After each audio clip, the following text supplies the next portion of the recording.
Today I get to go to lunch with my three friends, Rhonda, Kim, and Pat. We are going to Pat's house. We are always have a good time. We talk about all kinds of stuff. I wonder what it'd be like today. One time we talked about the way people has gotten so dumb they don't take care of themselves anymore, and how they call the cops, and sometimes they get beat up, and how life is not free, and all-out freedom is gone. What a crazy world we live in now. It is not the same as when we were teens. Life is harder to live. At least none of us have any children to make it more difficult.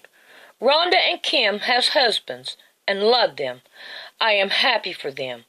I hope I can find a man like they have. Oh no, look what time it is. 11. I need to be moving to get there on time. We all said hi and talked the whole time. We waited for lunch. I remember what we had: salad, shrimp, and bacon with barbecue. Really good.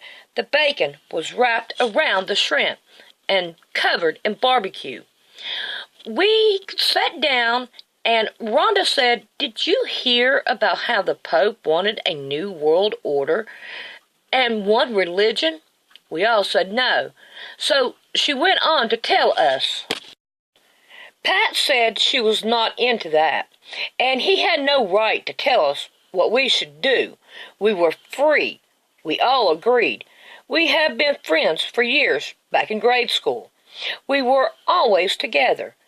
As the talk got more intense, we all started talking about Bibles and their names, and we decided we would start reading ours on our lunches. I could not wait. I see it as a challenge to see if what I have heard over my lifetime was true or not. It was moving on to 2 o'clock, and we all went home. I remember when I got home, I took out my father's Bible, and I started reading. I could not put it down. It's like it had a hold on me.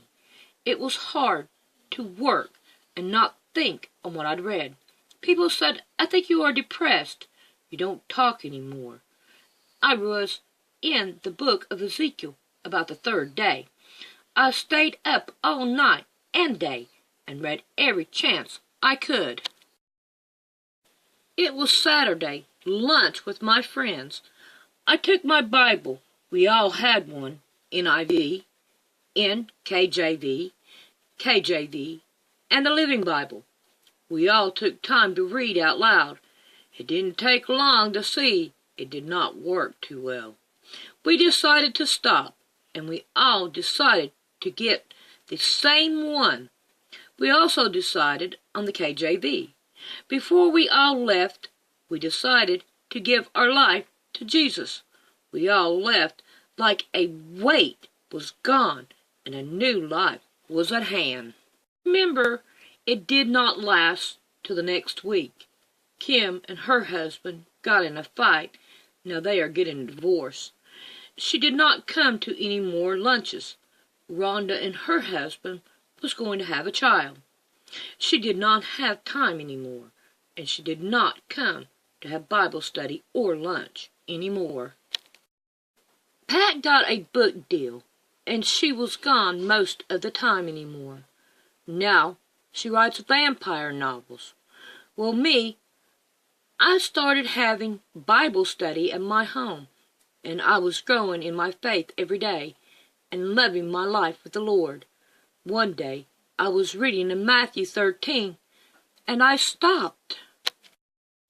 And I just sat still, and I cried over my friends, because I see what happened to them. Satan did. The world did. Sin in life. I think I cried for over 3 hours, and I prayed to Jesus, because I could not do anything else. I was so stunned I could not think. I lost my friends to life of this world, and I lost my sins to the one that gave me joy.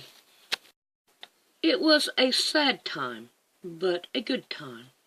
As I started reading Matthew 13 again, I seen each one of my friends. And he spoke many things unto them in parables, saying, Behold, a sower went forth to sow, and when he sowed, some seed fell by the wayside, and the fowls came and devoured them up. Some fell on stony places, where they had no much earth, and forthwith they sprung up, because they had no deepness of earth.